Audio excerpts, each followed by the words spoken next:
Você sabe o que são os radicais alquilas? Esse tema caiu numa questão da Estadual do Ceará de 2024, primeira fase. Bom, vamos dar uma olhadinha nessa questão que eu te explico o que são esses tais radicais, também conhecidos como grupos substituintes alquilas. Eu sou o Igor, professor de Química, e se você ainda não é inscrito aqui no nosso canal, se inscreva. E lembre-se sempre de deixar aquele like. Bora para a questão então. A questão 48 da prova da Estadual do Ceará diz que radicais orgânicos são espécies ou conjuntos de átomos ligados entre si, que apresentam um ou mais elétrons livres, que são valências livres, assim denominadas. Relacione corretamente a fórmula do radical com a sua denominação, numerando então a coluna 2 de acordo com a coluna número 1. Bom, turma, de um modo geral, os radicais orgânicos são melhores descritos como sendo grupos substituintes, mas esse termo ainda é bastante utilizado, ou seja, o termo radicais, né? Mas enfim, vocês podem encontrar tanto como sendo grupos substituintes, uma vez que eles irão ser substituídos ou estarão presentes numa cadeia principal, substituintes, né? E é melhor descrito do que radicais, uma vez que radical é uma espécie química que apresenta um número ímpar de elétrons, né? Então, grupos substituintes ou também chamados aí de radicais. Perceba, todos esses grupos que ele colocou aqui na coluna número 1, os átomos de carbono apresentam apenas ligações simples entre eles. Nós aí nos lembramos que, por exemplo, da classe de hidrocarbonetos, os nossos alcanos são aqueles que apresentam apenas ligações simples entre os carbonos. Nesse caso, a gente pode falar que são de cadeias saturadas. Ter ligações simples, né, evidentemente entre carbonos, faz com que nós tenhamos uma cadeia e essa cadeia é classificada como sendo saturada. Então, uma coisa importante, quando nós falamos especificamente dos grupos ou radicais alquilas, eles são derivados dos alcanos. Então, grupos denominados alquilas, isso ajuda muito a gente entender de onde é que eles vieram. Eles são especificamente derivados de alcanos. Então, como é que a gente pode pensar essa estrutura? A gente pode tirar um átomo de hidrogênio e, ao retirarmos um átomo de hidrogênio de um alcano, nós vamos ficar com uma valência livre. E essa valência livre se conectará a uma cadeia principal. Então, vamos pegar uma ideia antes de resolver esse exercício. Ele é bem tranquilo. Vamos fazer os principais grupos alquilas. Olha, se então nós pegarmos o nosso metano, CH4, nós sabemos que ele é denominado aí metano por ter um carbono, ligações simples e hidrocarboneto termina com O. Se nós então tirarmos um átomo de hidrogênio, nós vamos ficar com uma valência livre e aí temos então o primeiro grupo alquila, que é denominado grupo metil ou também chamado de metila. Bom, se então nós vamos derivar dos nossos alcanos, a gente pode ter aqui, por exemplo, o CH3 e CH3, dois carbonos é et, ligações simples AN, então termina com O nosso etano. Se nós então retirarmos um átomo de hidrogênio, nós vamos ficar com CH3, CH2 e uma valência livre. Então, passamos a ter o grupo etil, ou conhecido como etilar. Com 3 átomos de carbono, agora toma cuidado, porque nós podemos tirar átomos de hidrogênio tanto aqui da nossa pontinha, então vou pegar aqui como, por exemplo, né, o nosso 3 átomos de carbono é prop, ligações simples é AN e termina com O por ser um hidrocarboneto. Nós podemos tirar um átomo de hidrogênio aqui da ponta ou também nós podemos tirar aqui do meio. Perceba, se eu tirar da pontinha, nós vamos ficar CH3, CH2, CH2 e a valência livre estará aqui. Esse, então, é o nosso grupo propil, também conhecido como propilar. Agora, cuidado.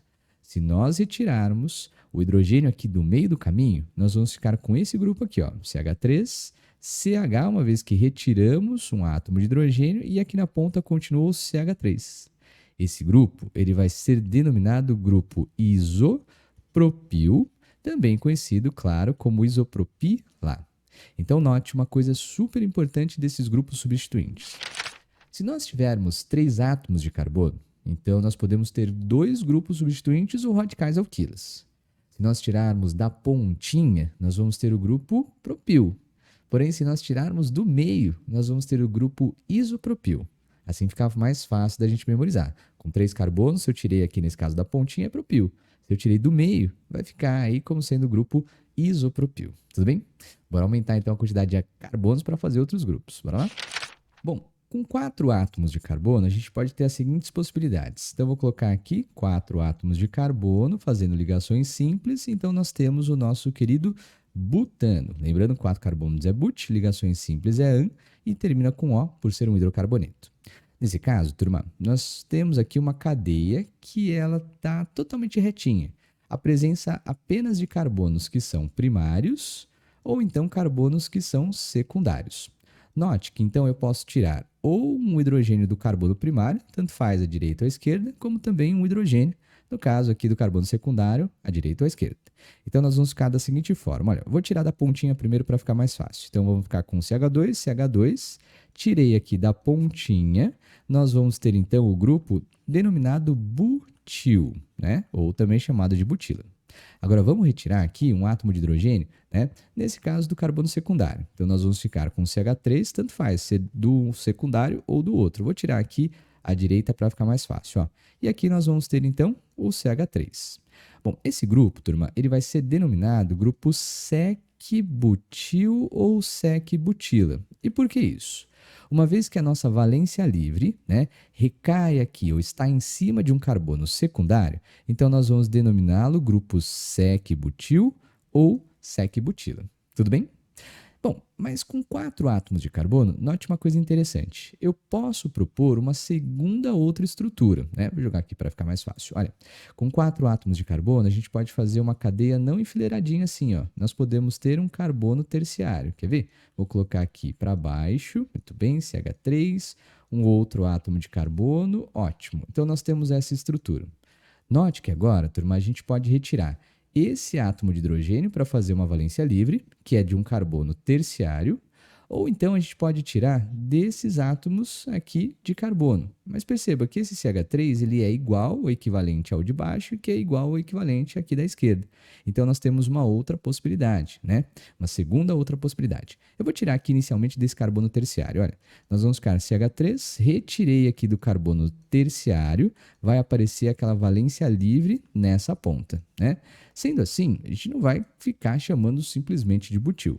Como ficou a valência livre no carbono terciário, então nós vamos chamá-lo de grupo terc-butil ou também aí terc-butila, assim denominado. E finalmente, se nós retirarmos aqui da pontinha, nós vamos ficar com CH3, CH, vou juntar aqui esse hidrogênio, né?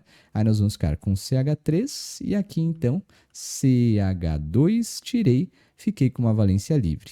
Note que esse grupo ele vai ser denominado também um grupo iso, ou seja, nós vamos ter aqui o grupo isobutil ou isobutila. Para ficar mais fácil da gente memorizar, a gente faz o seguinte, olha, com 4 átomos de carbono, e aí só tendo carbonos enfileirados, primários e secundários, pode ser butil na pontinha ou sec-butil, se for do carbono secundário. Com 4 átomos de carbono e uma cadeia ramificada por termos um carbono terciário, ele pode ser terc-butil se a valência livre estiver no carbono terciário, ou então ele pode ser aí o grupo isobutil, se não for nenhuma das outras possibilidades. Até porque, turma, na verdade, o que é chamado ou denominado grupo iso é uma característica muito interessante da química orgânica, né? Esse grupo, ele é assim, ó, descrito, CH3, nós vamos ter aqui o nosso CH, CH3, e aqui a gente pode ter então CH2, valência livre, né? Com um Nzinho aqui, um número. Esse N ele pode ser 0, ele pode ser 1, pode ser 2 e assim por diante, né? Sendo assim, se for 0, esse CH2 não existe, nós vamos ter 3 carbonos. É o grupo isopropil. Se nós tivermos 1, são 4 carbonos, isobutil. Se nós tivermos 2, será o isopentil e assim por diante. Tudo bem? Bom, esses são os grupos alquilas que a gente deve mais conhecer, né? E a gente, então, a partir disso, consegue responder numa boa essa questão, então, da Estadual do Ceará. Ele diz pra gente, olha, vamos fazer a associação, né? Terc-butil, então, tem que ter 4 átomos de carbono, ó, 4 carbonos, e a valência livre tem que estar no carbono terciário. Com 4 carbonos aqui, ó. Ah, não, calma. 4 carbonos também tem no item 4. E o carbono terciário é esse aqui, que encontra-se conectado a 3 outros átomos de carbono. Então, começamos aqui com 4. Sendo assim, já dá para escolher a alternativa letra A e a alternativa letra B, né? Bom, o grupo propil tem que ter 3 carbonos pendurado pela pontinha. 3 carbonos pendurados pela ponta, só pode ser o 2. Beleza. O nosso isobutil tem que ter também 3 carbonos, só que pendurado pelo meio. Então, ficamos com 1 aqui, né? E, finalmente, nesse caso, o nosso grupo, aliás, o nosso isobutil, eu já estava confundindo, o isobutil com um total de 4 carbonos, tá aqui, então é o 3. E, finalmente, o nosso isopropil, agora sim, nós estamos ligados pelo meinho, aqui com 3 carbonos, número 1. Então, ficamos com 4, 2, 3, 1, 4, 2, 3, 1. Ficamos lá com a alternativa letra D de Dunduzinho, beleza? Esses foram os grupos alquilas, que são os grupos mais importantes. É claro que também nós temos os grupos arilas, que são derivados, por exemplo, de aromáticos, como é o caso do benzil e também do fenil. E outros grupos que são importantes, como são os grupos derivados de cadeias insaturadas, como é aí o grupo vinil ou vinila, por exemplo. Belezinha? É isso aí. Espero que você tenha gostado dessa questão. Lembre-se sempre de deixar aquele like e a gente se vê numa próxima aí questão da Estadual do Ceará. Até mais. Tchau.